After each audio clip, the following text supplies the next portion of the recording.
Welcome everyone, and welcome to the regular scheduled meeting of the Beavercreek City Council. Before we get started tonight, we have two proclamations to make. And first off, I'd like to ask Mr. Hill to come up and join me, please.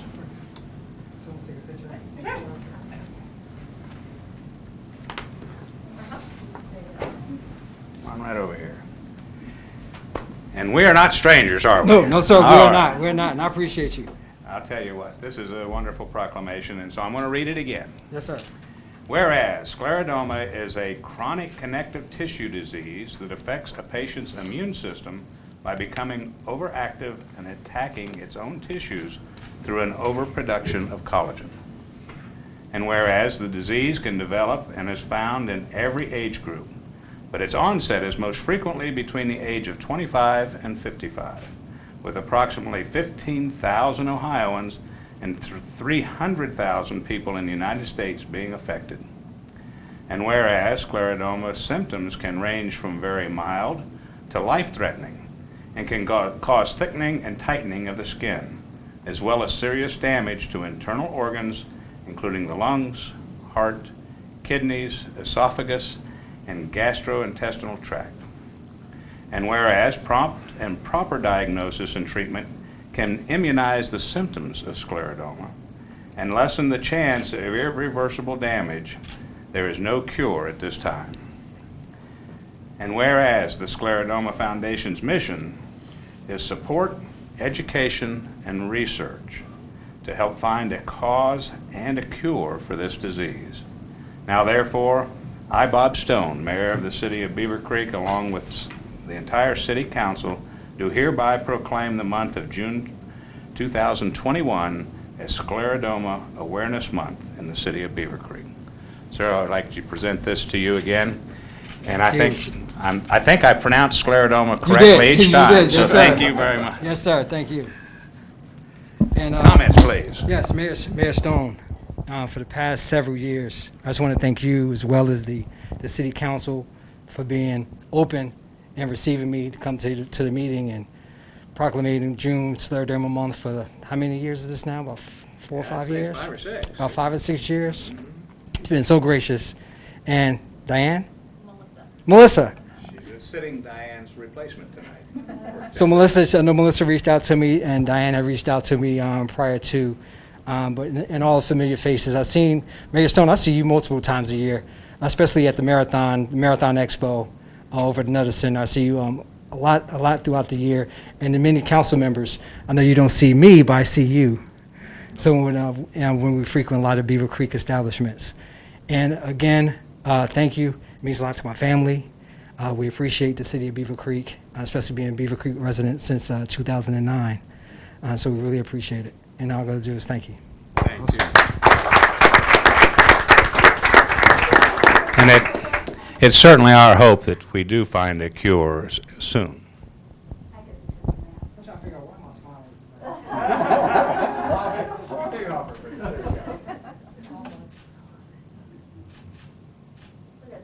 Thank you. Thank you.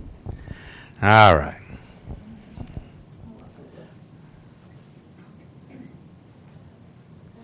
Now, because this is the 5th or 6th year, are you going to stay for the whole meeting tonight? Always do. All right. Let's put this back up. Is that mic still on back here? Yeah. Thank you. All right. I'm not even going to try to introduce all these lovely ladies. I'm going to ask them to come up. But I would like all the Greenebucs ladies to please join me up here. That's you too, Bessie. That's you too, Bessie. And somebody else your phone.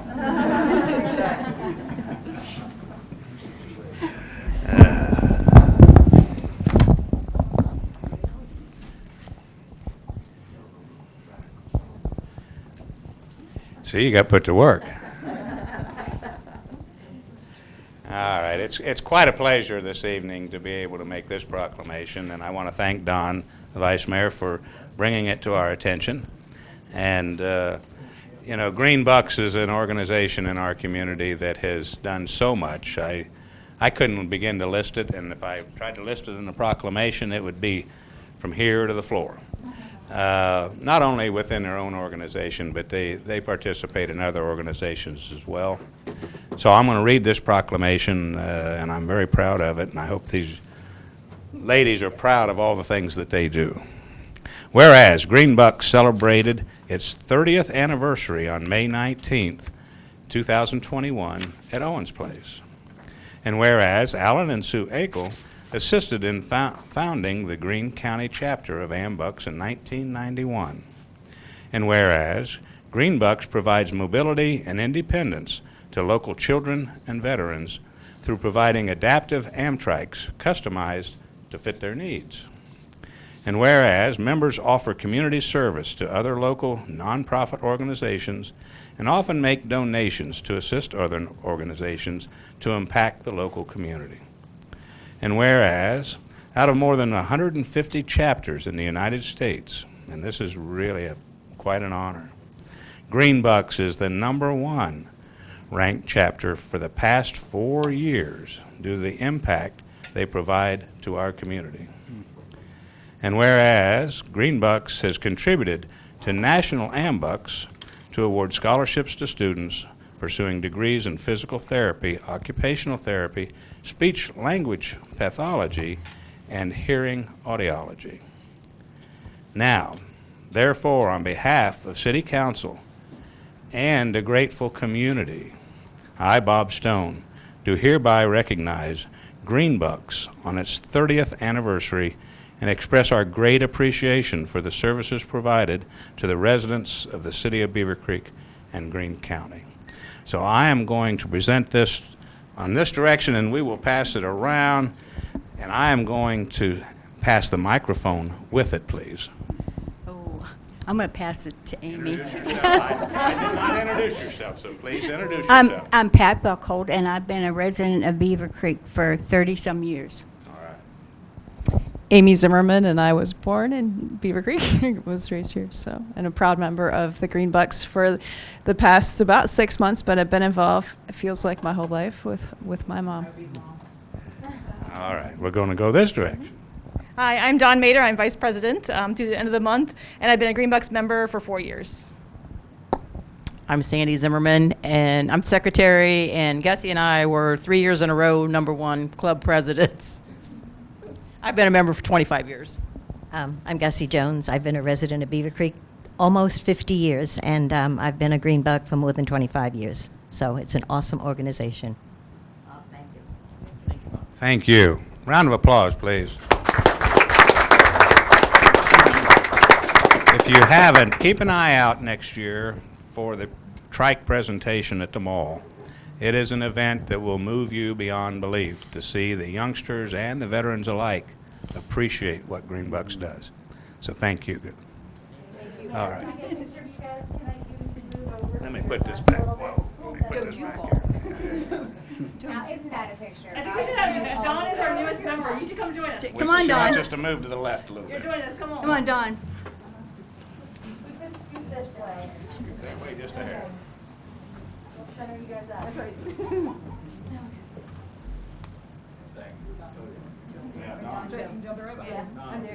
There he is. There he goes.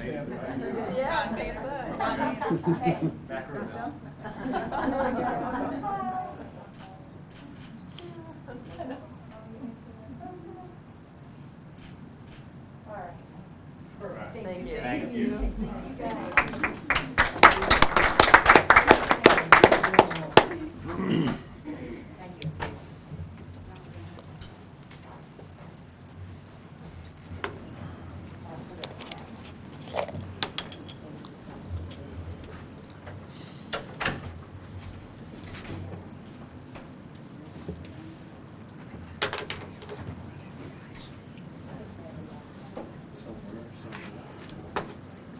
Ladies, once again, thanks for everything you do. We now call the meeting to order. May we have a roll call, please? Councilmember Bales. Here. Councilmember Curran. Yes. Councilmember Durr. Here. Councilmember Garcia. Here. Councilmember Schwartz. Here. Vice Mayor Adams. Here. Mayor Stone. Here. At this point, I'll turn it over to Councilmember Bales for pledge. Thank you. If you'd all please join me in the Pledge of Allegiance and then remain standing for a moment of silence to pay honor to those men and women who are serving our country on the front lines. And as we approach Memorial Day, just remember those who have given up their lives for our country. I pledge allegiance to the flag of the United States of America and to the republic for which it stands, one nation, under God, indivisible, with liberty and justice for all.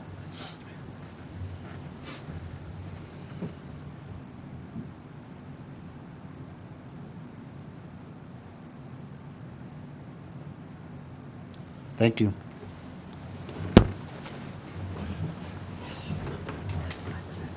She got yelled at.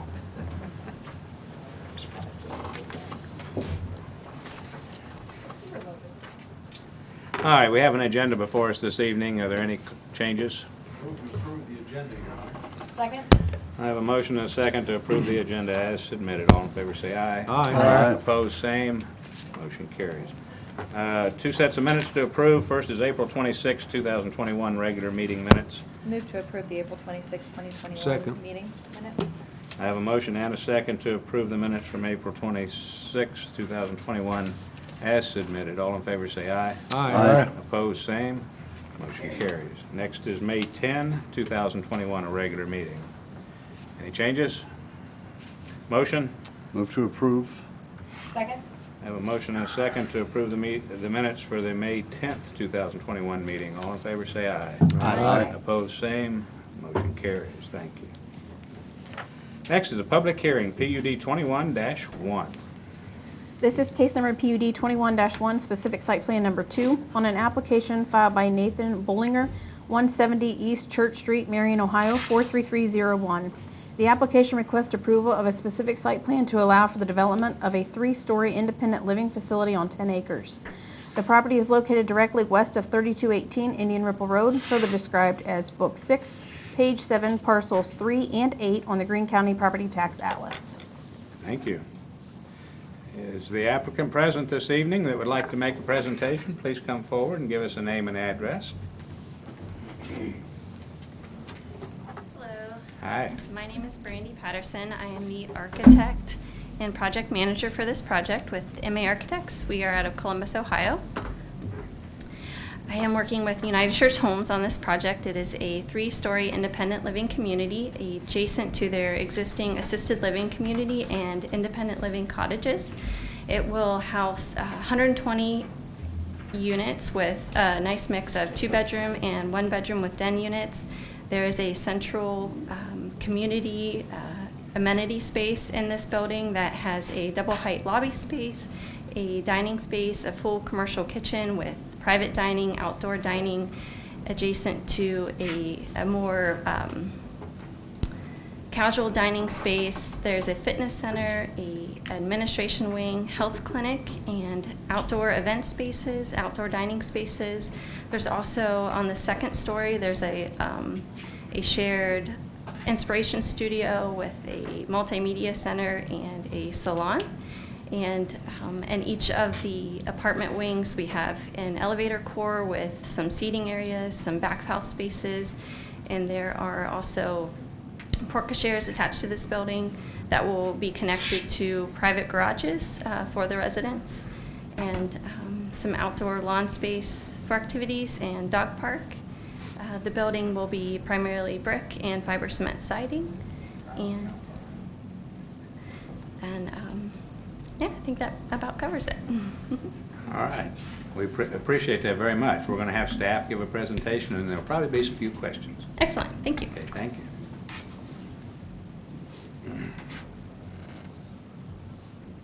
Evening, Mayor, members of Good the City evening. Council.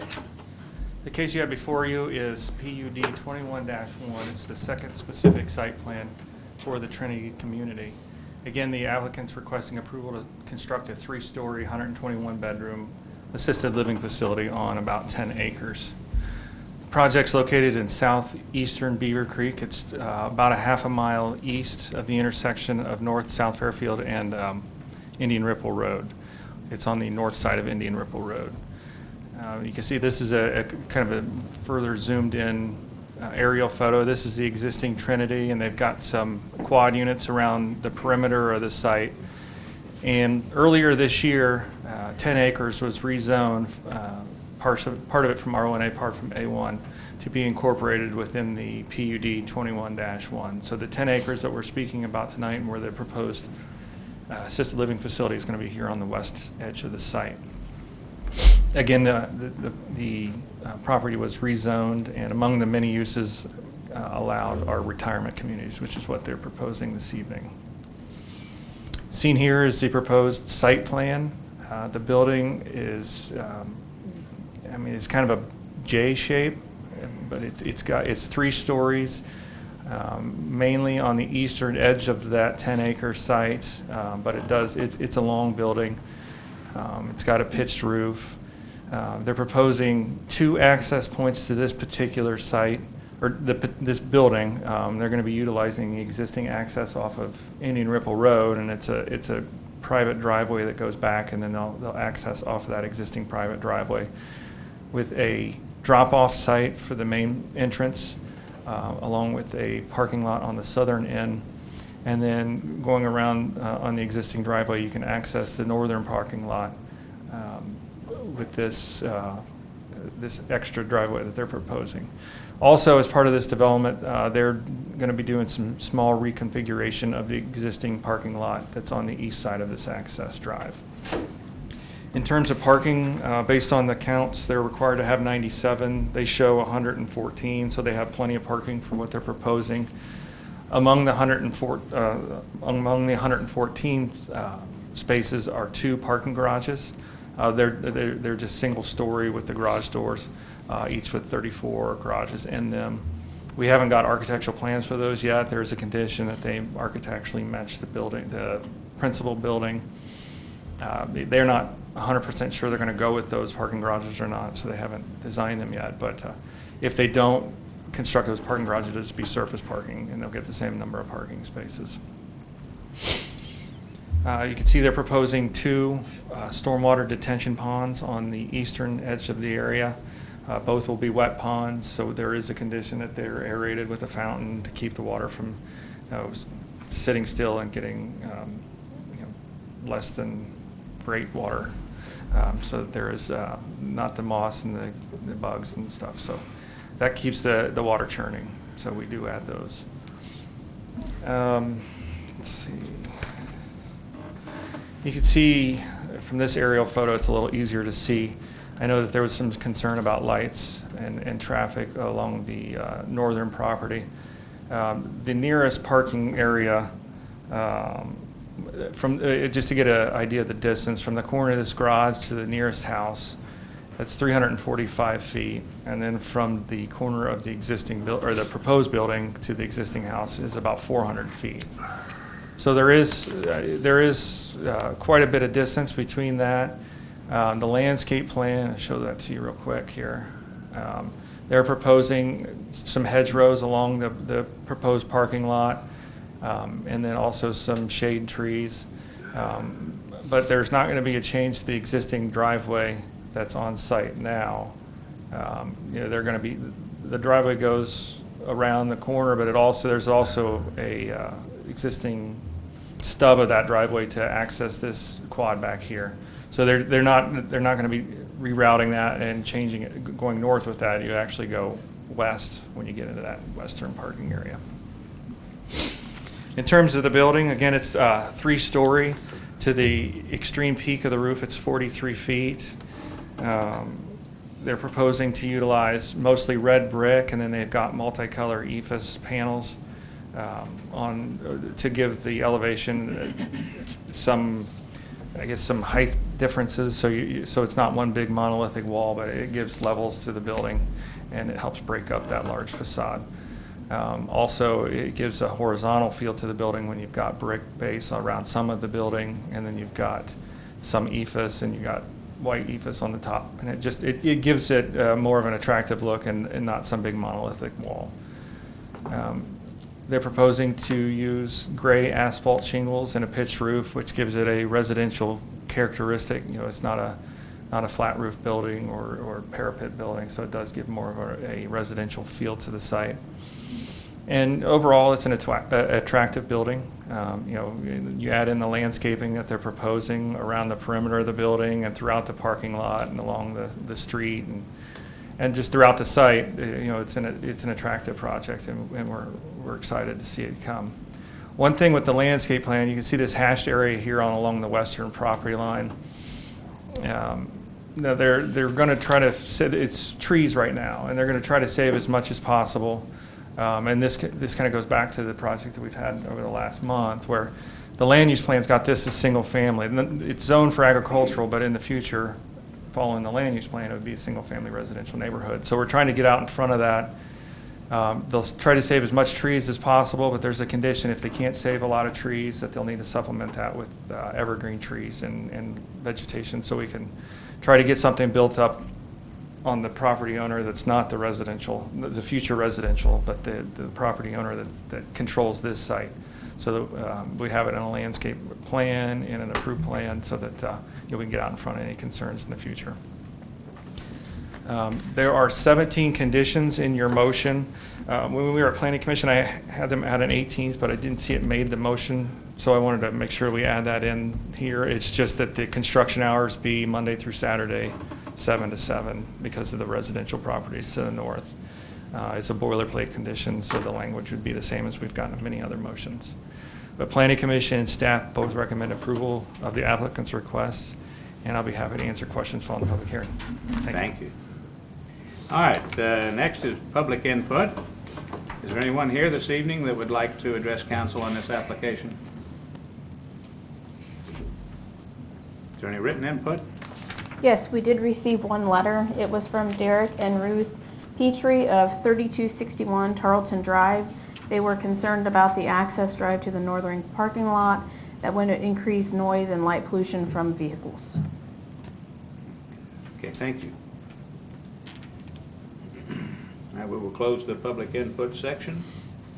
Council input, how about we start over Councilmember Bales? Okay.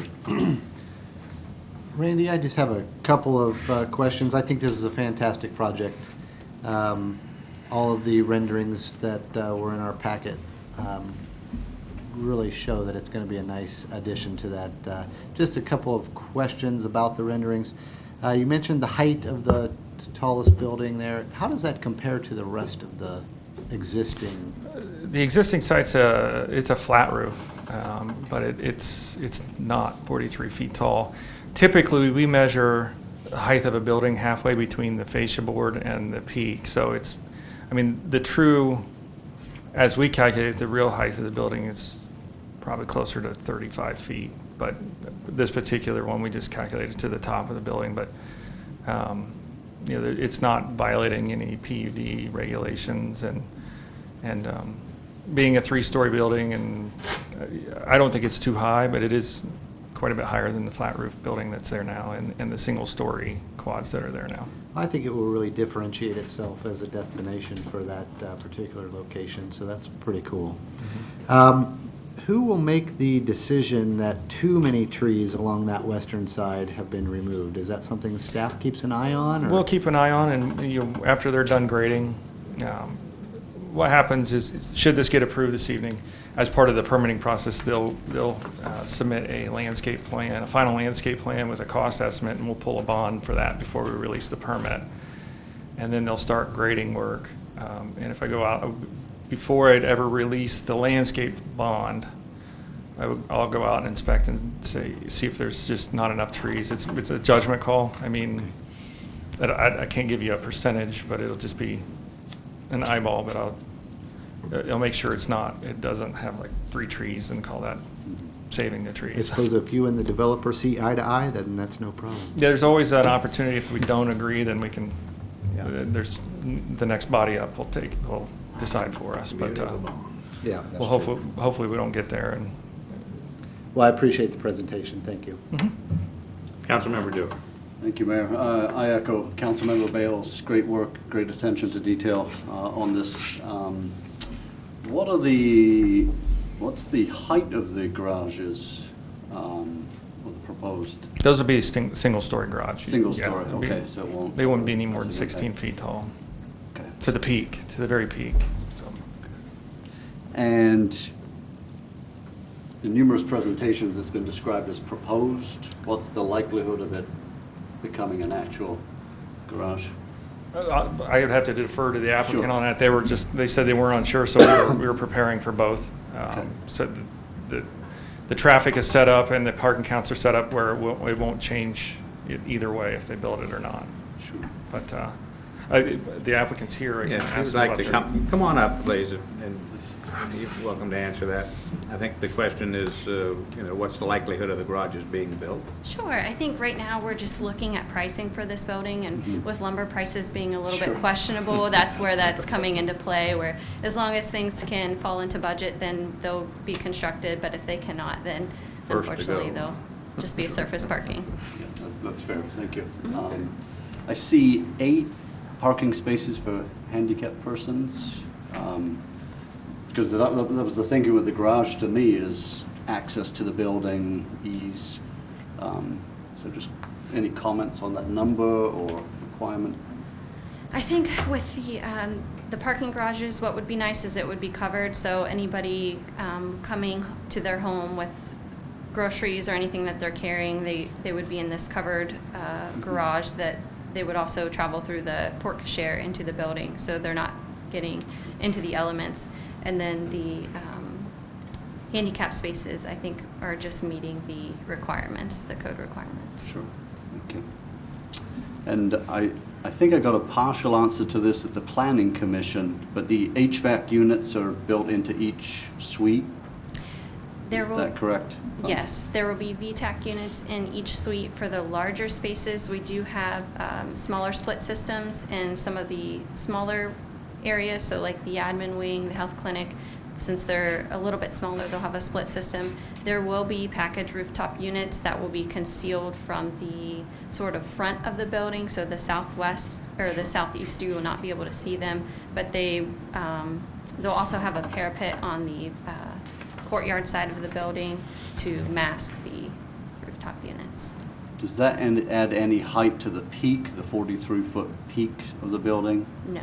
No, it's all, okay. There will be a lower Perfect. flat roof area. Okay. In addressing the letter from Mr. and Mrs. Petrie, I'll throw it open to council in terms of evergreen trees, thinking spatially about light issues, perhaps. Yeah, that end is obviously traffic, car lights coming in at night. I mean, anything that can be done to block that. The question I had about too, Randy, if you don't mind coming back up, I'm gonna have you stay there too, don't leave, sorry. But can you bring up the map of where the proposed 2 lots will be joined? Because I'm trying to see how, I Googled mapped the property. Yeah, there we go. I believe Tarleton Drive, I believe it's directly to the north of that green box right there. It's right there. So I believe their property is probably one of the corner, I would think maybe one of the corner properties over there. It is. Can you tell us again how far, I think you said what, like 400 feet away they would be? How far would the closest building be? Sorry, I know I'm asking you to throw numbers back out at us. From this garage here, it's about 375 feet to the house. And so how much closer is the current property that is already? Well, in there's a existence? quad right here. Okay. And this drive, this access drive stops right here. It's so that this quad has obviously they can get into their building. So any cars going in now, yeah, the volume will be higher because obviously only cars for one unit go on that drive right now. But there's trees in this area. So, I mean, we can add landscaping back here. I don't think it'll hurt anything. But our landscape plan shows shrubs along this parking lot line. And any headlights, going back and forth, sorry, will be shining north. And that was the question I was going to have. That's all I would be worried about is headlights. That was the question that I was going to have, which was how would the structure be built so that we know the direction that the headlights would be facing in order to be able to put in some type of barrier there. And I don't believe, I know they're requesting, a certain height for the trees, but I'm not sure if that's something that has been done in the past. I believe it's just, we plant the trees and then let them grow and mature over time. Is that correct? If we put evergreen trees in, we typically get them installed at 6 feet tall. Okay.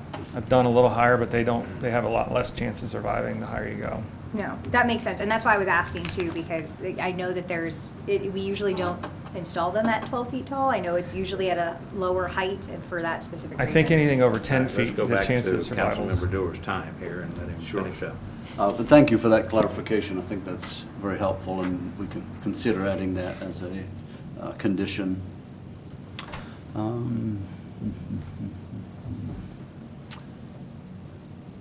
I believe the mayor raised the question of a second entrance, or the concern about the blockage to the entrance earlier in the year. Just wondering if that's been considered at all. There is a fair amount of traffic in and out of that location. Really, the two other facilities. When these type of uses, you don't really have a quote unquote rush hour. There's not. Everybody goes to work at the same time or comes home at the same time. Just as we have at Traditions or some of the other assisted living facilities. When we first spoke with the applicant on this, I was asking, because I remember years ago we were going to have them build a second access, but there's a road project on Indian Ripple to lower that hump that's out there, and it's in the next couple of years. And where they would put this secondary access point, until that hump is removed, it would cause a line of sight problem that would be worse than what it is now. That's, our engineer, Mr. Mormon, we've talked about that to an extent. Yeah, it's fair with that bump in particular. Yeah. So until thank that's you. removed, it's going to be a concern that would be more dangerous than the existing access point. But ideally, we could get the access point lined up across from Enoch so that there's, that's how you want it. But until that hump is gone. And thanks for your consideration of maintaining the wooded area. It's something we hear from residents a lot, so appreciate that. So thank you, Mayor. Thank you. Councilmember Garcia. That's it for me. Sorry, Councilmember Dewar. I misconstrued when you said I'm going to throw this to council. I jumped in too early. Sorry about that. No, but thank you for answering. Those were my only questions. Thanks a lot. Councilmember Schultz. I just have one question. Was there ever any consideration, and I'm pretty sure I know the answer, of connecting those two lots together? So I see that we have those two distinct separate entrances. Was there ever any consideration of making a connector along that back side? Along this side, it was something that was discussed. There's a 50-foot buffer. When it was rezoned, we maintain it as a 50-foot green space so that nothing can go in there. And where the placement of the building had to be based on the grades, they couldn't fit that in. We were going to do also, or a grass paver system for emergency, but the fire department didn't have any push concern. that. And to conserve as much of that as we can, we want to do that. And there's going to be some grading going on back here too that would, to get a flat road back there would be challenging at best. Right. So that was the reason there's not a connector. I think an early plan showed that, but with the 50-foot buffer, we were trying to keep as much away from that as from this future residential as possible. And I believe you said this fire department didn't have any concern. No. Okay. I think this is a beautiful project. The building and the design is beautiful. Landscaping is great. So glad that you're continuing to develop here in Beavercreek. Thank you. Councilmember Curran. No questions. Questions have been answered that I had, Your Honor. Thank you. Very good. Vice Mayor Beautiful Adams. project, though. Congratulations. Thank you. Yeah, you answered the question about the 50-foot buffer. I remember that. We talked about that. Just a quick thing on traffic flow. How much traffic do you think there'll be, certainly going back to the back part of that, on a daily basis?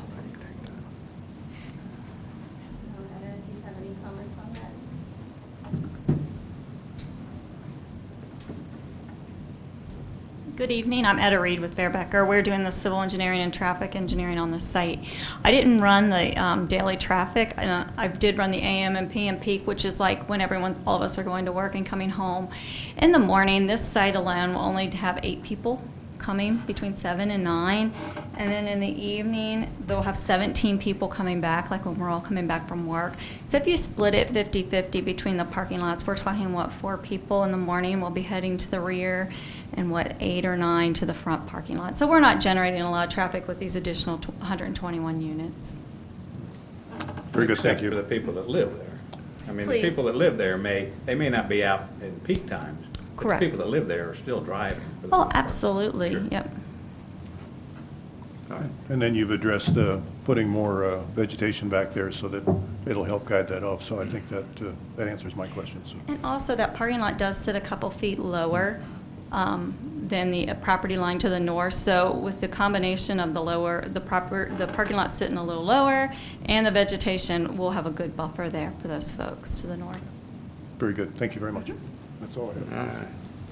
All right. Again, most of my question has been answered. The one way in, one way out has always been an issue with me, and I understand now better about Indian Ripple being part of the problem.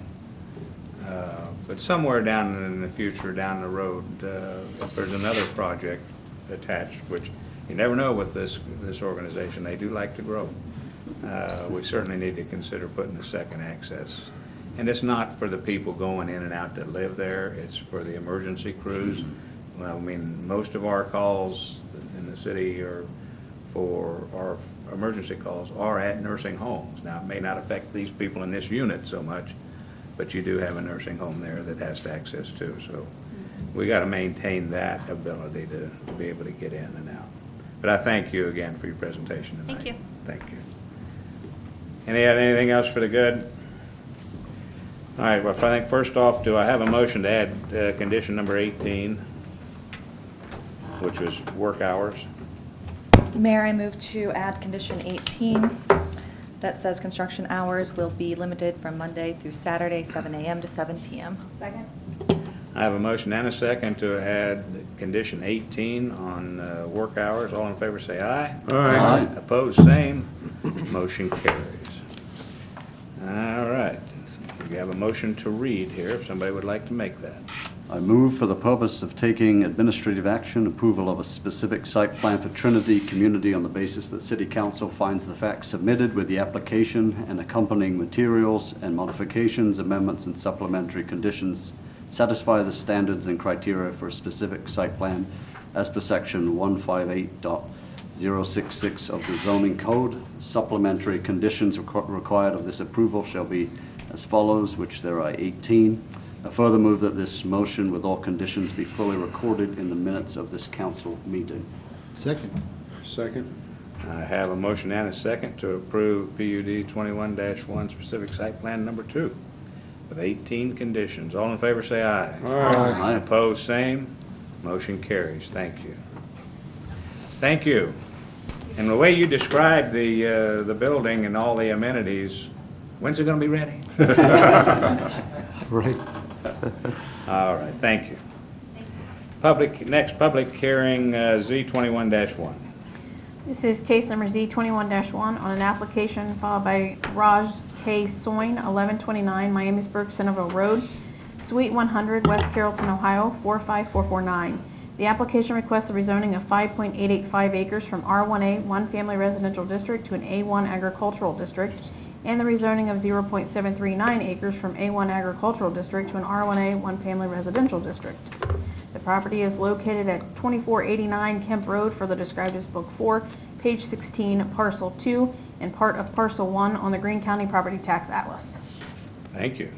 Is the applicant present this evening? Please come forward and give us a name and address, please. Mr. Mayor, Council. My name is Eric Hafer. I am Principal Surveyor for LJB. I'm here on behalf of LJB's 2500 Newmark Drive, Miamisburg. I'm here on behalf of Mr. Soin, the applicant, and Sandra Lorensley, and the surveyor, David Holzmeyer. Basically, that was a mouthful what you read with all the land swapping, but Mr. Soin came to us a while ago wanting to reconfigure his lot lines so that he could better incorporate the walkways around his pond and the surrounding area of his house.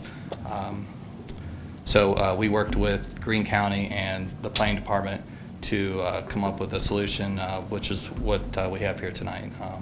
But basically, he has 2 lots right now, and one lot is the house and the driveway, and the other lot is everything else. So, and all we're doing is taking land. The exterior boundaries are not changing, but the lines surrounding the house are expanding to get bigger and eliminating the drive out of the residential property. And to do that, we have to do the zoning application and rezone some of the residential property to agricultural. And so I'm here to answer any questions, and if I left anything out, Sandra's here also. All right, we'll get back to some questions, I'm sure. Thank you. Okay, thank you. Just very quickly, if I could just clarify one thing. What they're doing today is taking basically the road, and it was attached to the house. They're taking just that road and they're putting it in with the surrounding acreage, and the purpose of that is yearly they reevaluate their estate planning, and their advisors are saying, well, you know, if you do this way, it puts your heirs, your descendants in the future in a much better position to do something different with that property that's surrounding. The intent is to always keep an easement to, or have a right-of-way or an easement, always have access for that particular house, so that road will stay there for the time being, but they just want to have the ability to move that at their discretion if there's something that comes along down the road and they want to do something different with the surrounding property. So that's basically, along with what he said, the intent. Okay. And may I ask for your name and address? I'm sorry. My name is Sandra Ronsley. My work address is 1129 Miamisburg, Centerville Road, West Carrollton, Ohio, 45449. Thank you very much. All right, staff.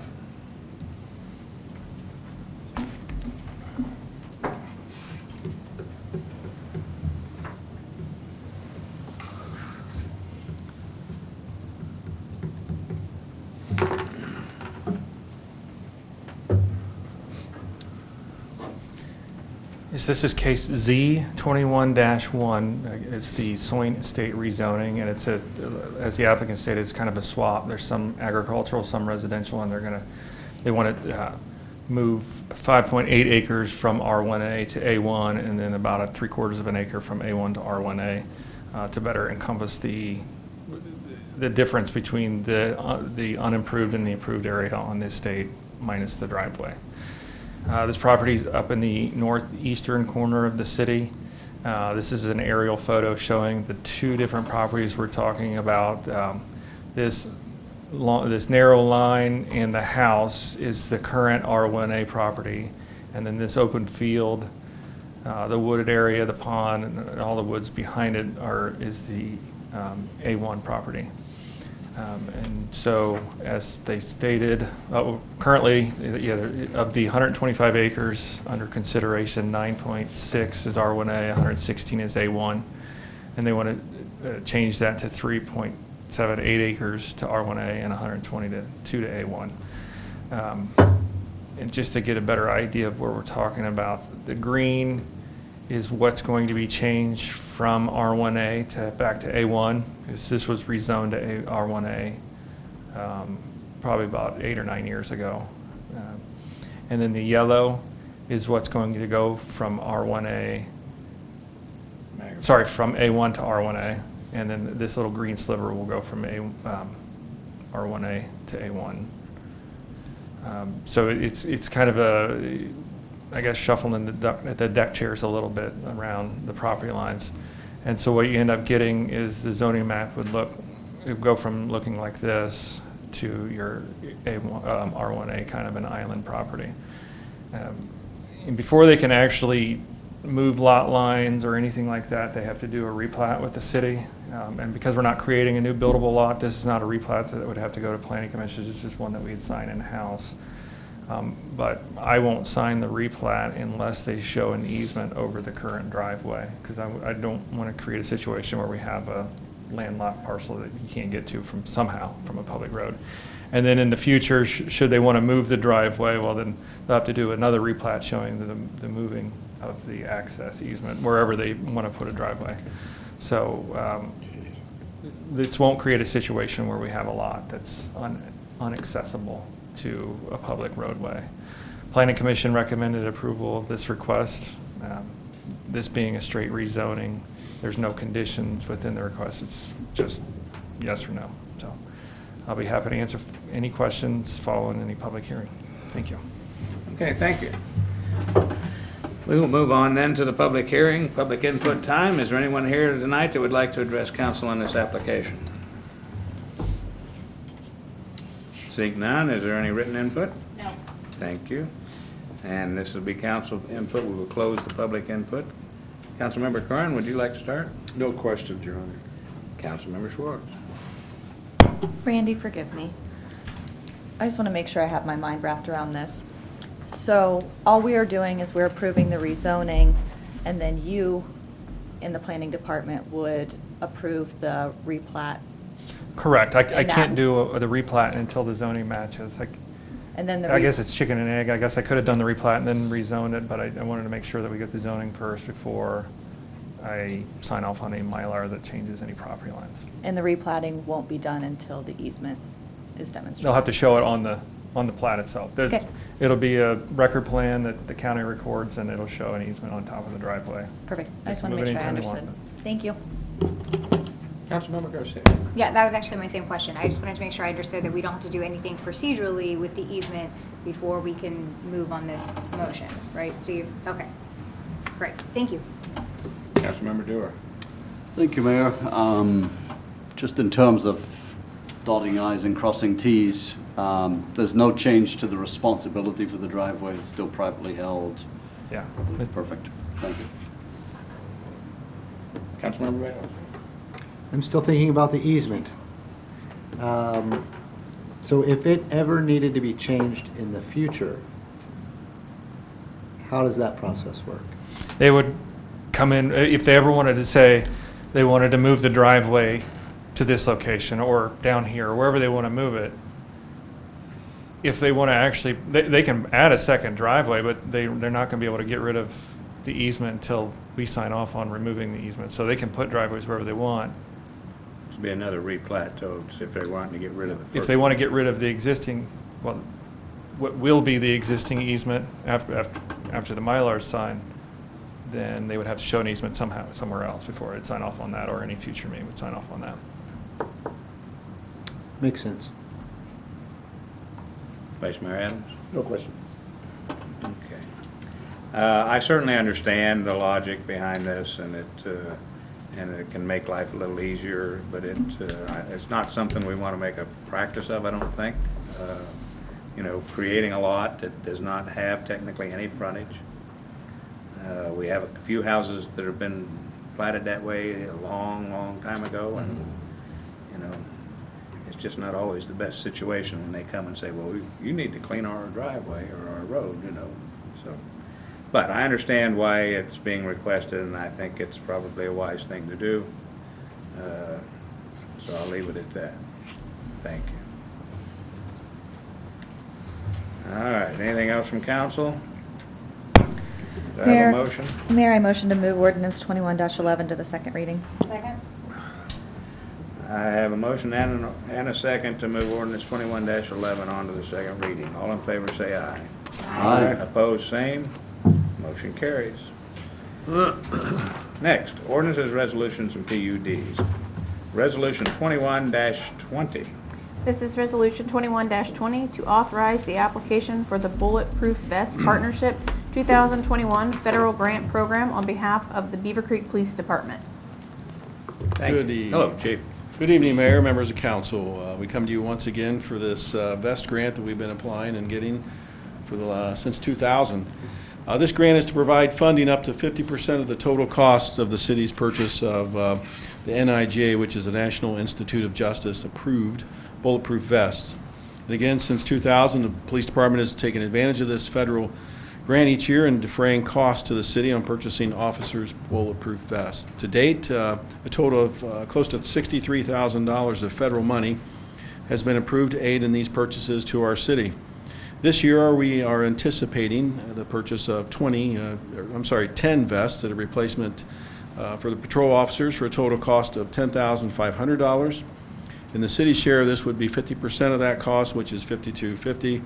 And additional monies were placed into the police budget to defray the city's shared cost of these vests. And staff recommends that council adopt this resolution allowing the police department to make this application for this grant, federal grant opportunity again this year.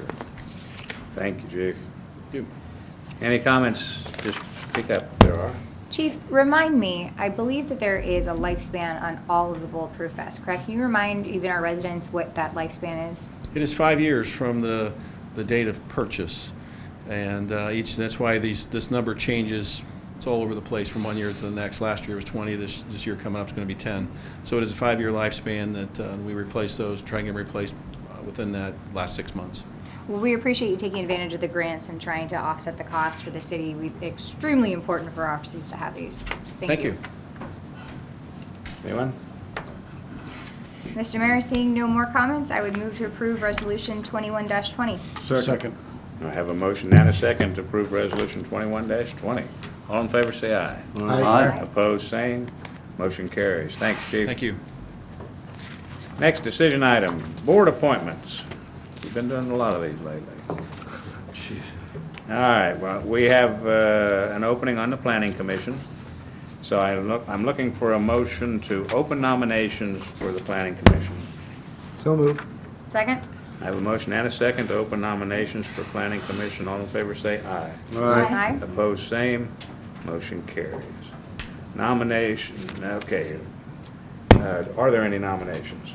Mayor, I nominate Neil Duker. Any other nominations? Mayor, seeing none, I move to close nominations. Second. I have a motion and a second to close nominations. All in favor say aye. Aye. Opposed, same. Motion carries. Since we have one opening and one nominee, do I have a motion to appoint? Mayor, I move to appoint Neil Duker to Planning Commission for the term ending 2/29/2024. Second. I have a motion and a second to appoint Neil Duker to the Planning Commission for the term ending February 29th, 2024. All in favor say aye. Aye. Opposed, same. Motion carries. Thank you very much. All right, council time. Let's mix it up just a little bit. Councilmember Garcia, would you like to start with council time? Thank you. Yes, I don't have much tonight. We are coming up to the end of the school year for so many of our kids in the neighborhood and in the area. I know Councilmember Bales is excited. But I wanted to congratulate all the schools in the area, Beavercreek City Schools, as well as all of our private and Catholic and religious schools on another great year under incredibly challenging circumstances. So hopefully this is the last year we have to deal with some of those issues, but congratulations to everybody involved in getting our kids safely through one more school year. And that's it for me. All right, very good. I'm going to switch it up again. Councilmember Dewar. Thank you, Mayor. I'd like to echo Creative tonight. Councilmember Garcia's comments on school kids. Our son is in first grade and had a wonderful year of school. Our twin daughters are in the second year of preschool and will enter kindergarten. So we're very excited to have summer, but thankful for all the teachers. They really did a tremendous job, basically staying open the whole time, which is really outstanding. Also had the opportunity with several members of council to attend the Fox Estates HOA meeting. Very informative and great to chat with residents. Councilmember Garcia's had a very nice initiative here, reaching out to people, and it's a wonderful way just to chat one-on-one or a few with a few members, and to describe what we can do, what we cannot do, and just try to solve problems. So I'm thankful for that. Thank you, Mayor. Thank you. Let you know, don't you? Councilmember Schultz. Thank you, Mayor. As many of you know, I am a member and sit on the board for Kiwanis of Beavercreek. And this past Friday, they hosted a golf outing at the Beavercreek Golf Club. And it was just an outstanding event. Vice Mayor Adams participated. But the organization partnered with Rafi's Amigos, and the goal of that was to raise money for Beavercreek's junior ROTC program. And that was actually one of the programs that was potentially on the chopping block had the levy not passed. And so I was very glad to see the levy pass, and even more excited that we'll be able to provide some valuable donations over to the junior ROTC program. So very excited about that. Next, as I'm sure all of us have experienced, the mask mandates are slowly lifting. Many businesses are taking the initiative to do so before the governor has officially raised his on June 2nd. And so I would just ask that you be kind and considerate to businesses. Many businesses are really on the brink of, trying to make these hard decisions on whether to mandate masks, wait for the governor, and even after, maybe some businesses still aren't comfortable removing the mask mandates. So just ask that you be kind and considerate, and now that the mask mandates are starting to lift, hopefully you are more comfortable going out and about and visiting our local businesses. So I encourage you to do that. Last and certainly not least, I want to kind of add to the sentiments of Councilmember Bale started our meeting with.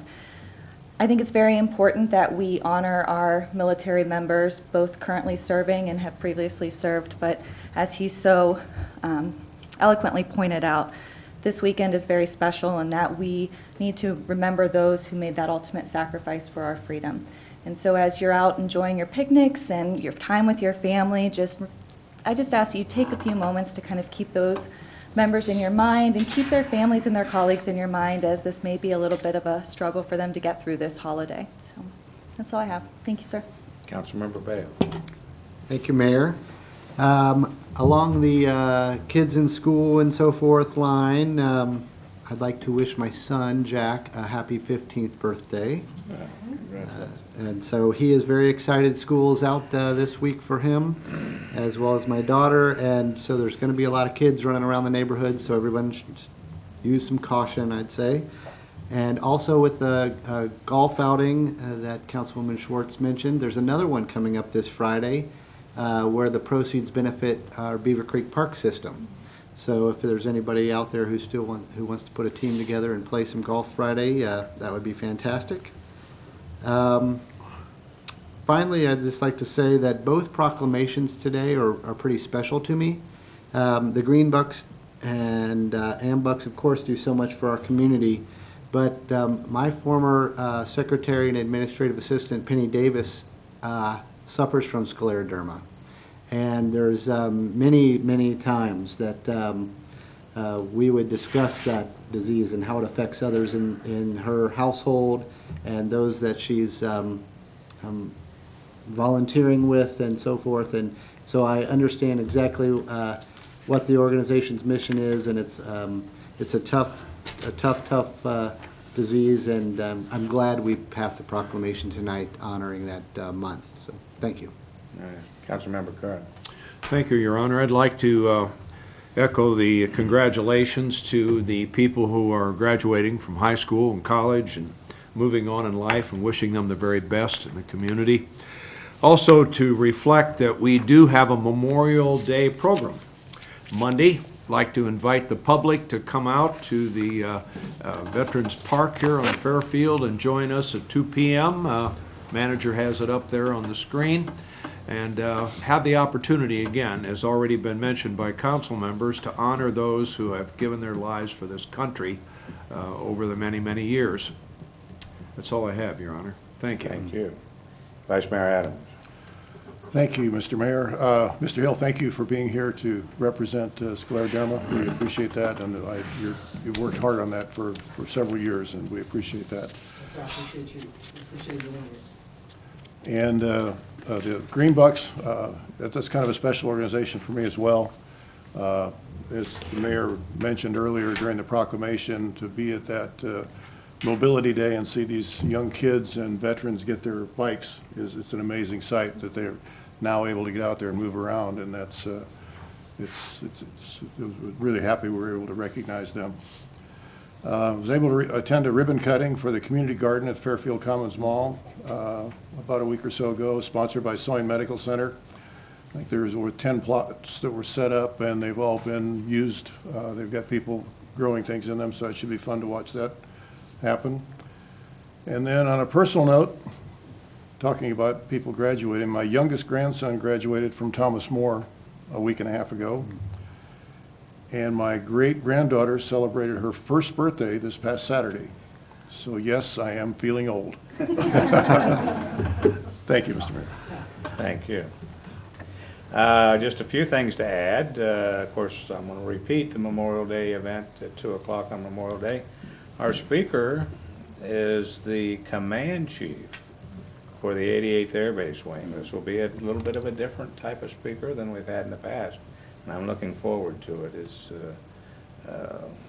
And so if you get the time, even take it, not only just stop and think, but take a break and come out at 2 o'clock. You know, it doesn't last it's not a long service. It's just a way to show that we remember. And that's what it's all about. As the masks are ending, I just still want to encourage people that haven't done it so far to get the vaccination. You know, it's going to be, especially with the mask mandates ending, it's going to be more of it out there potentially. So if you haven't been vaccinated, please consider getting it. And everything else has been covered, I believe, by the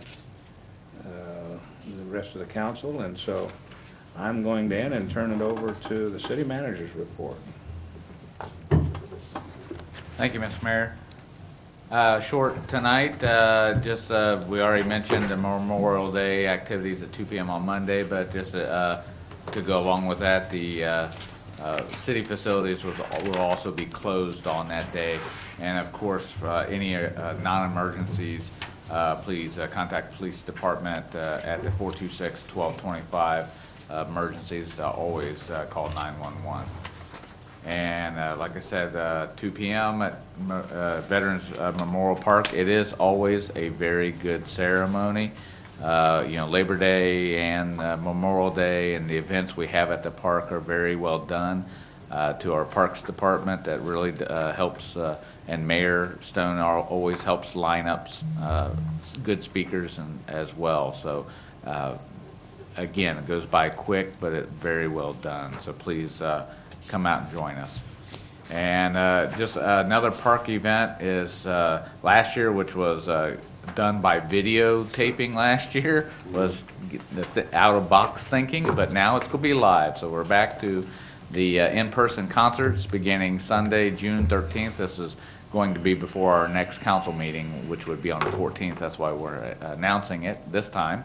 Mule Skinner Band, Dominique Lafino Park will be performing live, so bring your lawn chair, sit back, and enjoy the evening. It usually lasts 1 hour from 7 to 8, and that will begin the summer concert series, which will probably, I'm sorry, I can't remember exactly how many weeks it goes, 6, 8 weeks, something of that nature.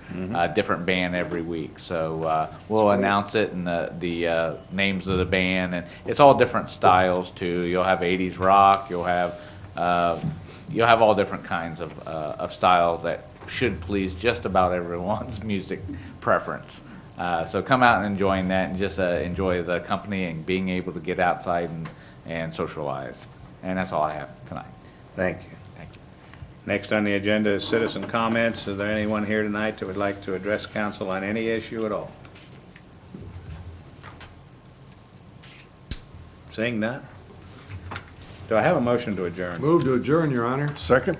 I have a motion and a second to adjourn. All in favor say aye. Aye. We are adjourned. Thank you very much.